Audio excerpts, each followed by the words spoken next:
Salut à tous, bienvenue dans cette nouvelle vidéo. Donc aujourd'hui on attaque le nouveau projet. Donc voilà la moto, il n'y a pas grand chose dessus. Donc c'est une Kawasaki Zephyr 750. Donc comme on peut voir ici, celle-là. Donc c'est la moto de mon beau-père. Il l'a acheté à un gars qui avait chuté avec il y a quelques années.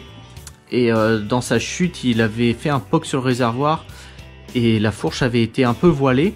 Donc du coup après il l'avait entreposé dans un hangar et puis il n'a pas roulé du coup depuis des années, je sais pas combien de temps mais ça fait un moment. Et donc c'est pour ça qu'elle est un peu piquée au niveau du cadre et tout ça. Donc là lui il a déjà entièrement démonté la moto. Il a décapé le réservoir, mis de l'après. À l'intérieur du réservoir il y a de la résine. Ici il a aussi coupé l'arrière du cadre et couper toutes les pattes de fixation qu'il y avait ici pour les câbles et puis régulateurs et tout ça. Ici il a coupé aussi les pattes de fixation de la béquille centrale. Et puis voilà, du coup de mon côté moi j'ai commandé les pièces. Donc là j'ai la fourche qui est toute neuve, qui a été révisée chez Kawa, donc il n'y a plus qu'à la monter. Ici on a la selle monoplace avec un petit capot de selle à l'arrière, un feu intégré, les demi-guidons, les rétroviseurs qui sont comme ça, un très beau phare avec full LED avec ici les 5 LED qui vont être les veilleuses. On aura feu de croisement et phare en haut et en bas. Ici des leviers comme ça, noirs avec un détail gris qu'on va retrouver un peu partout. Le bocal de frein arrière qui est comme ça. Ici les clignotants en pointe noire avec aussi des détails gris. Les commodos seront comme ça, donc il y a 3 boutons et il y aura un de chaque côté. Là ça c'est les pattes de fixation pour le phare, donc c'est pareil, noir avec des détails gris. Voilà, cornet, la poignée marron avec des bandes comme la selle. Hop. Et ici on a le pot d'échappement qui est comme ça, donc pot d'échappement avec 3 sorties et il y aura un pot de chaque côté, donc ça va gueuler pas mal. Et ici j'ai commandé aussi la boucle arrière, donc comme ça c'est plus simple à faire. Et j'ai aussi commandé des joints, des filtres, des trucs comme ça, des plaquettes, mais bon ça c'est pas intéressant. Donc là on va remonter la moto, on va mettre la fourche, le bras oscillant et les 2 roues. Comme ça, par la suite, on pourra redécouper le cadre et faire la boucle arrière. La moto sera posée sous ses roues, elle sera bien à plat. Et on pourra faire une belle ligne. On va suivre la ligne du réservoir. Et en fait, il faudra mettre la selle dans la continuité de cette ligne pour que ce soit bien tout à plat. Ça fasse une jolie ligne. Donc pour ça, il faut que la moto soit bien à plat. Donc là, c'est ce qu'on va faire aujourd'hui. On va tout remonter.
Donc voilà la moto remontée.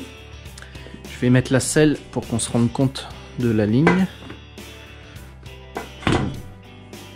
Voilà, là la selle est juste posée, mais on se rend compte déjà de la ligne que la moto va avoir. Ici il n'y aura pas le guidon, mais il y aura des guidons bracelets. Et du coup déjà on peut se rendre compte quelle gueule ça va avoir. Donc du coup là, dans la prochaine vidéo, ce qu'on va faire c'est qu'on va couper l'arrière ici, parce que c'est trop haut, sinon la selle va être comme ça. Donc du coup on va recouper ça, et puis on va mettre la boucle arrière soudée, pour que ce soit vraiment à plat, pour que ça fasse la continuité avec le réservoir, que ça se fasse une belle ligne droite. Et puis voilà, après ce sera parfait. Donc si tu veux pas louper ça, tu peux t'abonner. Et en attendant, je te dis à la prochaine.